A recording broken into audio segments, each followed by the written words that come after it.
Hey, Jim. Hey, Joe. It's been a 7-year journey. When we first met, Yeah. I was doing triathlons, and you were working with some of the LVI doctors, and our paths crossed. Yeah, Which has been pretty amazing. So what I wanted to talk a little bit about today is I know I've been doing triathlons for 34 years. I know you've had a background in sports and different types of things. So I just want to talk about where you were and kind of where things got off track in terms of your health.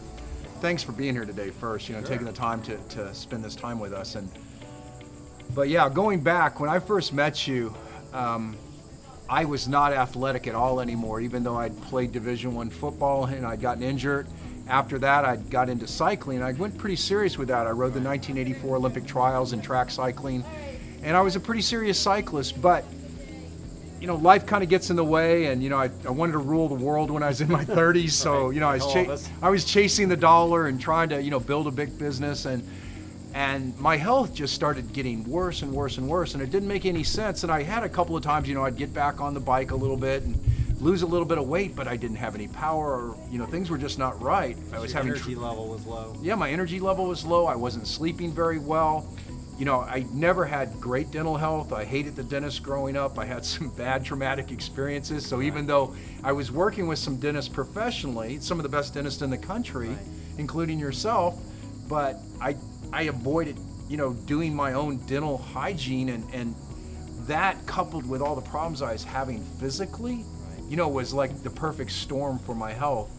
And I ballooned up to 305 pounds. And I didn't really know what to do, and you came to me. You're one of the nicest people I've ever met, but certainly one of the nicest dentists, and there's a great dentist. So all the guys are great, and gals that we worked with were fantastic, but there was something, we had a connection. I think maybe the sports, because you're such a good athlete. But when I came to you, you started looking at my total health, and you're going, hey, there's something wrong here, Jim. You were an athlete, right? Why is it not working? It's interesting because I see this happen to a lot of people is they get to a point in their life, and all of a sudden the kids become the priority, the job becomes a priority, and they put themselves on the back burner for everything else that's going on in their lives. And that's very common, but one of the things we talk about with our tagline, Beauty, Health, Balance, is about finding that balance in your life. Right. And so I talk to a lot of parents, when you take your kids to swim practice, you don't have to sit there for an hour and watch them swim. Go for a run, go for a walk, get in the other end of the pool and swim. Right. You go to a football practice, you don't have to sit there, watch them. You can do laps around the football field. Right. So there's things that you can do to help take care of yourself and make sure the kids are a priority in your life. And then I do find the same thing with people with work, and that's really easy. I know with myself, it's, there's a dentist that spoke to our triathlon club years ago. One of the things he talked about was to find the cross of life, and that was finding balance between spirituality, work, family, and health and fitness. Yeah. And here was somebody that I thought was completely out of balance because he was so intense with his work and so intense with his level of fitness that I just thought, he was out of balance. But here it is, he really worked on the other areas of his life to do that. So, I heard him speak to us probably 30 years ago, and that's always stuck with me. And that's one of the things that I really try to talk to everybody else about is you've got to find that balance somewhere so that your health doesn't get compromised because you're spending so much time on work and things like that. And I think that's a classic example of what happened with you, is you threw everything into work, and a lot of your health got on the back burner, and it just caught up with you. Yeah, it really was the perfect storm. And, I was hearing you say the words, but it didn't really sink in completely. I was kind of envious. I remember 7 years ago watching you in a triathlon here. We were filming some segments for something we were doing for you, and I'm watching you and all these other fit people run by, and I'm looking down at myself going, oh my God, I used to be an athlete. And then it was a little over 3.5 years ago, my dad had a stroke, and right before he'd had the stroke, at 89 years old, he says to me, he goes, a father's not supposed to bury their son. Right. And that, I was like, wow, that's powerful. He goes, you better start taking care of yourself. And then, even so, he had the stroke, and I was so concerned about him and my mom, I still wasn't taking care of myself. But those words really drove home to me finally, and listening to your words. And 3 years and 4 months ago, I had a crash on my mountain bike. I couldn't even wear the clothes. And you know this, when we started this journey, I was wearing a pair of bike shorts I could squeeze into, and I had to wear a sleeveless football shirt Right. because I couldn't wear any of my cycling jerseys. I was so fat. I was 300 pounds. And every day for 3 years and 3 months I've run. This morning I ran. Every day I've not missed it. No, I've even been in the emergency room and came home at 10 o'clock at night and ran.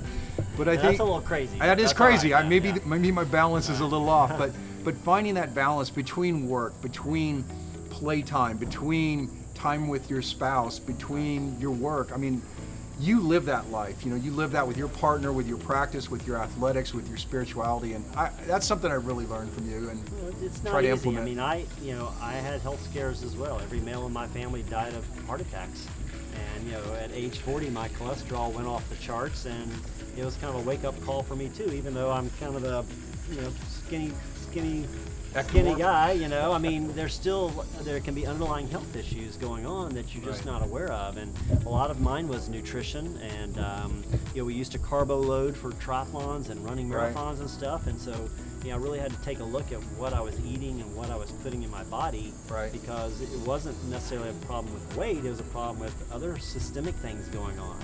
And when I started myself working with a functional medicine doctor, trying to figure out what's not working properly. Yeah. Don't just throw a pill at it, take cholesterol medicine, just figure out what's not working. And so that was a real wake-up call for me, that I needed to start looking at the guests in our practice differently, Right. and not just look at their teeth. Well, you referred me early on to one of your friends who's a functional medicine specialist, and I went to that appointment, and literally was 3 hours long. And the first hour and a half, he's talking to me, and I stopped and I said, "Are you a psychiatrist?" Because I mean, he was just asking me, "No, tell me about when you were 8 years old, and what was your dad like, and what was your mom like, and did they push you?" But he really needed to understand. Well, the mind's very powerful. The mind's too. very powerful, and Right. he realized I had burned myself out from a very early age trying to overachieve at everything I did, and it had just continued my whole life, and I had basically just ate up my endocrine system. Right. And then that coupled with a little later, I found out, that probably a shearing event from football or a bicycle crash. So a little icing on the cake. Little icing on the Straw cake that just broke the camel's back. Yeah, you know. and I couldn't lose weight. There was just things I couldn't do, and it didn't make any sense. But really, until you got involved and we got serious, my health has really made a big turnaround in the last 3 years. So we're from here forward. I mean, I know we've got some triathlons got put on the back burner this year because of things that are going on around the country. Where do you see some goals that you have now as far as what you want to do in terms of triathlons or other events? I know you're back surfing again. I'm doing some back things, so- surfing again, which I couldn't even surf 3 years ago. It's frustrating. I mean, I was Georgia Master Longboard champion, at one time in the past, like 20 years ago, and I couldn't even surf. I couldn't even get up on a board. And here I used to surf, big waves in Hawaii. And then, triathlon, I've finished a couple of half Ironmans. I want to do a full Ironman before I'm 65. I got 4 years to go. Yeah. I'm 61 I wanna do now. another one too. You're gonna do another? Maybe Yeah. we'll do it. Let's go down to Australia or someplace Somewhere, cool. yeah. We gotta go somewhere cool. But I need to get through that. I've run a marathon and felt pretty good. Ran the whole thing, Yeah. which was a big step for me because I'd kind of run walk one, but I actually ran a whole one. Really just to continue and be consistent. With that, I'd like to get to the point where I can go to the beach and take my shirt off and not be self-conscious. I mean, for a thin, good-looking guy like you, that's not an issue. But for We me, all- it's we all have visualizations of what we want to look like and what we feel like. So, and a lot of that goes back to the mental component of it. Right. Feeling good about where you are and how you look, and being comfortable in your own skin as well. I think triathlon goals for me. I do want to do another Ironman. I definitely got some halves I'm going to do, some shorter distances. So I think it's the same thing. It's continuing to find that balance. Right. And you've done a great job with that, and we'll continue on this journey together. I'm excited. It's gonna be fun. Hey, you want to go on a bike ride? Let's go for it. Let's do it. All right. Okay.